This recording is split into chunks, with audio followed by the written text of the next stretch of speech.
Hey, welcome back to the Straight No Chaser podcast. And today's episode is one I have been holding in my spirit for a minute. Because when I look around and at everything I see happening, and when I say around, I mean rent, the food, student loans, jobs, credit scores, healthcare, none of it is built for young people. Think about it. None of it's built for young people to survive. It's hard out here. It's suffocating out here. It's disheartening. And I want to talk about like the why, right? That's what I want to talk about. And more importantly, I want to talk about who let it get this bad. Because understand, I keep telling you all, none of this is by accident. Everything's intentional. This isn't just about politics or money. This is about how we were raised, what we inherited, or rather, what we didn't inherit. Because if you're a millennial, Gen Z, or even some younger Gen X folks, you know what I'm talking about. You know exactly what I'm talking about. You were handed a broken system, right? With a smile and a boot. So we're going to talk about it. All right. So let's start with the basics, right? Surviving in America isn't just hard. It's expensive to survive here, is it not? Rent is damn near a mortgage. Food, a bag of groceries going to cost what a whole cart used to. Gas is up. Utilities are up. Everything's up except wages. Except wages. And what did we get told when we were growing up? They told you to go to college, get a job, buy a house. That same college right now saddled us with $80,000 in debt. If you were lucky, that's on the cheap end. Some folks got more. And a job that barely pays $40K. And that house, it's now $400,000 with a 7% interest rate. How are folks supposed to navigate in this? I remember when we were looking for homes, right? This was almost 10 years ago. And even then, my thought process was, we can't afford a $400,000 home. Because I think in terms of all the other bills you got to pay every month. And when we bought at like 320 something, I thought that was expensive. That was expensive. People are buying a starter home at $500,000. What are you starting at $500,000? We ain't the same people. We are not the same people because I don't start at $500,000. That's like saying your first car was $100,000 car. No. My first car was $500,000. Bought at the auction. That's why I go, we're not the same people. And we do ourselves a disservice by trying to identify with people who aren't like us. But I know when I started out, my first apartment, $425, all utilities included. Y'all ain't getting that now. Y'all can't even rent a room for $400. And no matter how hard you work, it's not going to change. And the older generations are just going to keep telling you, we worked hard too. Yeah, you worked hard, but you could buy a whole house for $20. Things cost less when you worked hard. Housing was affordable when you were working hard. Healthcare wasn't a GoFundMe situation when you were working hard. And college didn't mean a lifetime of debt. Now it's different. Now, if you want to level up, you almost have to give them everything in hopes that you can do it. And just because you gave up everything doesn't mean you'll level up at all. At all. Like, let's talk about childhood. Like, a lot of us grew up alone. Not because we were unloved, but because our parents, they were working constantly. We were latchkey kids, home alone with Hot Pockets and BET Uncut. We were raised by TV. We didn't have internet till way later. But some of you in the younger generation, you raised by internet too, and by chaos. Parents were chasing status. Parents were chasing validation, trying to look like they had it together. They were also trying to survive. They were working to get stuff, not to build a legacy, because they didn't even understand the way the system was set up. They weren't even building a legacy for us. And while they were working, we were figuring out how to be people all on our own.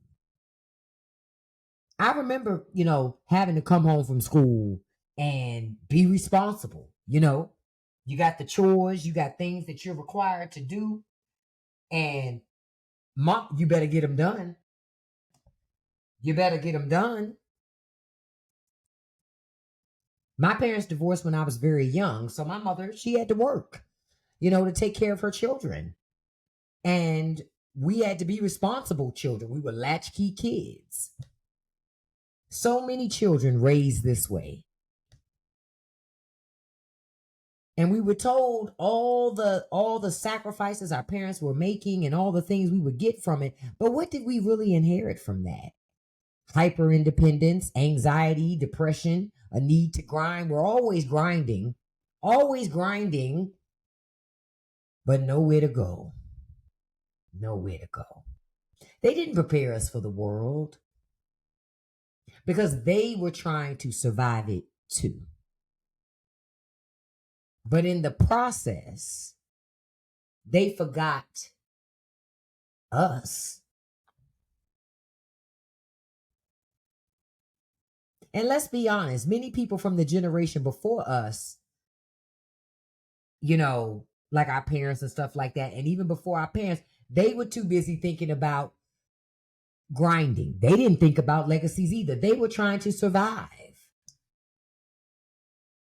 The goal was never to build something sustainable for the people that came after them. It was to buy things, to look like success, and bury whatever shame they had about where they came from. Because, God forbid somebody understand that you grew up poor.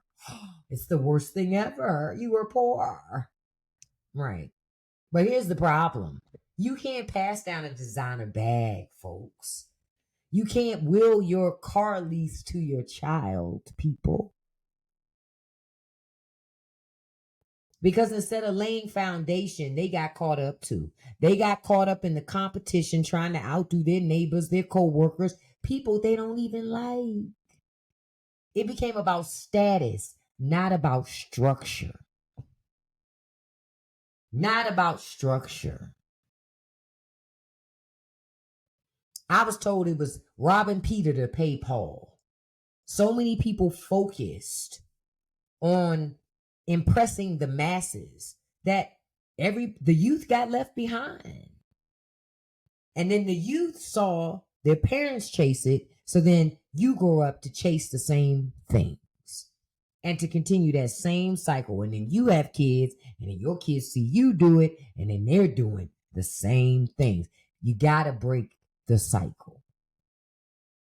Because the youth, they're struggling because no foundation was laid.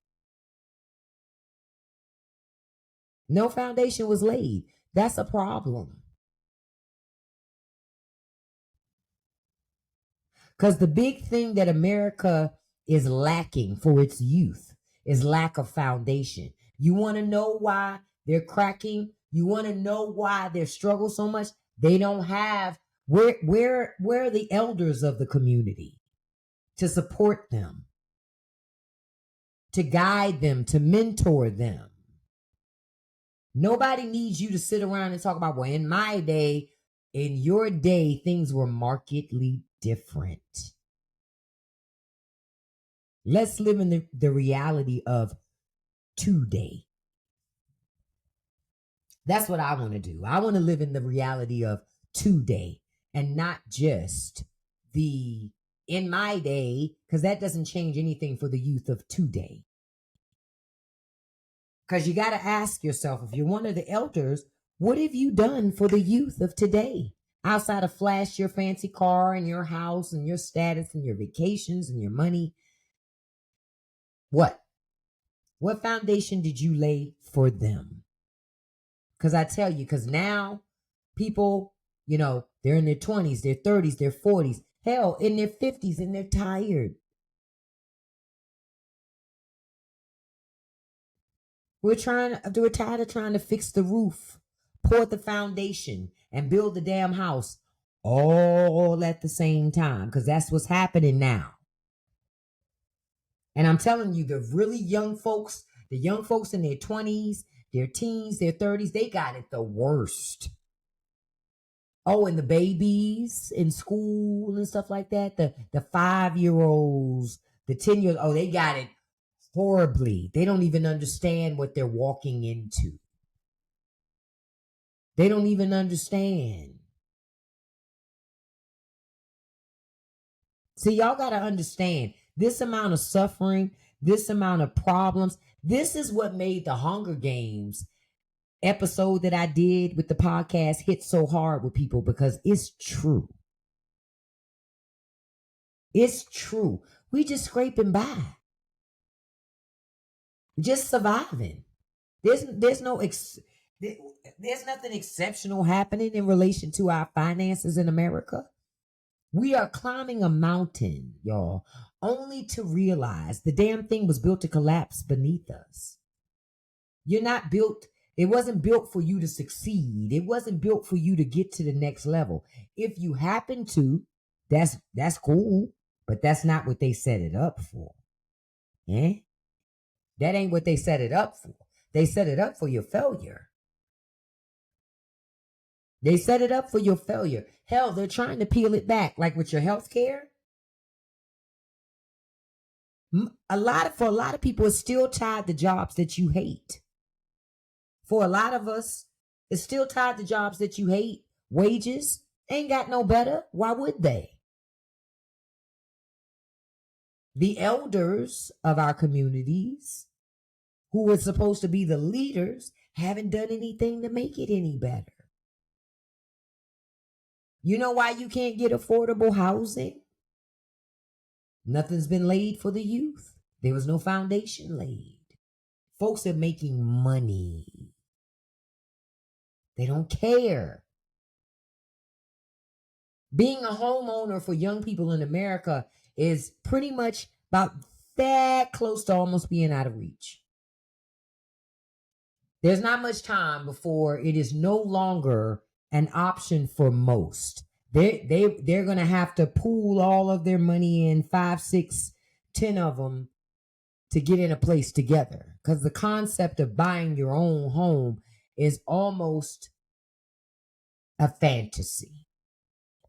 And a lot of that is the direct result of government allowing corporations to come into our communities and buy up everything and push us out. And safety nets, well, you ain't got, say, what nets? Like what, you fishing? Because ain't no social safety nets. Oh no, they vilify you for being poor. They blame you for being poor because they don't want to blame the system. It can't be the system. I'm rich and I have money. So if you don't have money, it must be you. No, it's not you. It's the system. It's the system.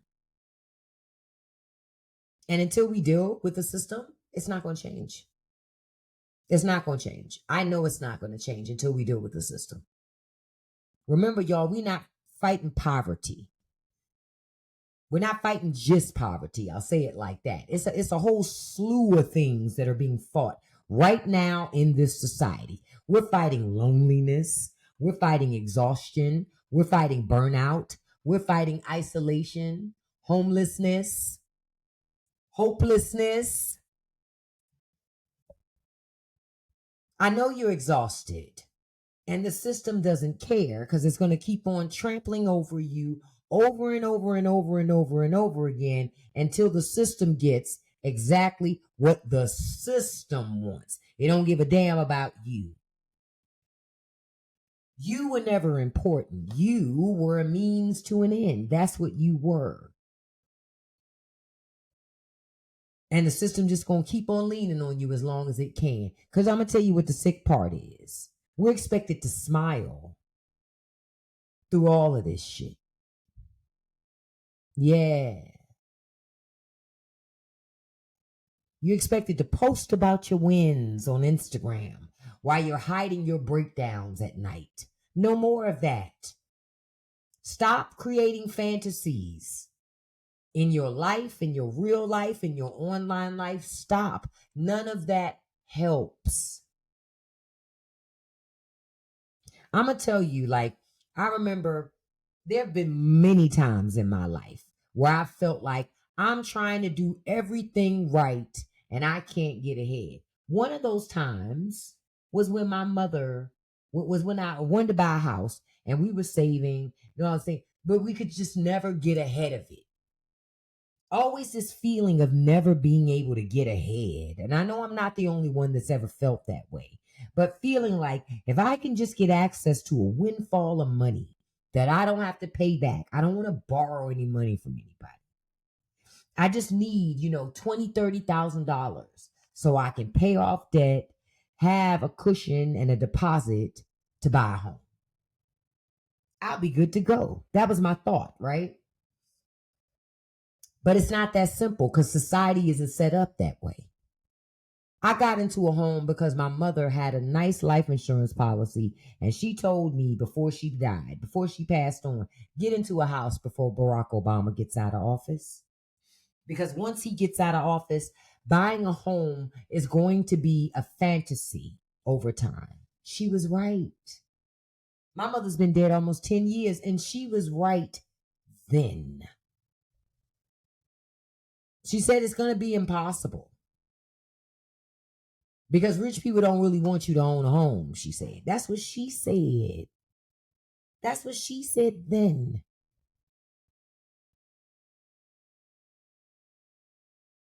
That's what America's young people are up against right now, y'all. Rich people that want more, and they want young people to suffer in the same suffering that their parents did, their parents' did, so that you'll take whatever they give you. And I know some of you have been listening to this going, okay, Bishop, we hear all of that. So what now? You saying all of this. What now? Well, first, we got to name the truth. We didn't fail. The system failed us. Like, if that's the first place you got to start. You didn't fail. The system failed you. You're not lazy. You're not entitled. You're not even weak. We're doing more with less. That's the bottom line. We're building community. We're fighting for rest. We're trying to reclaim our joy. We're trying to create new ways to live. That's what we're doing. That's what we're trying to do. We may not have been given much, but we can choose to do better than what was done to us. We got a choice. And there are ways that you can move forward. Start growing your own food. I've been telling liberals to co-op with other liberals where you barter for things. Listen, I need my oil changed. You need your locks retwisted. I'll retwist your locks for free. You do my oil change for free. We both won.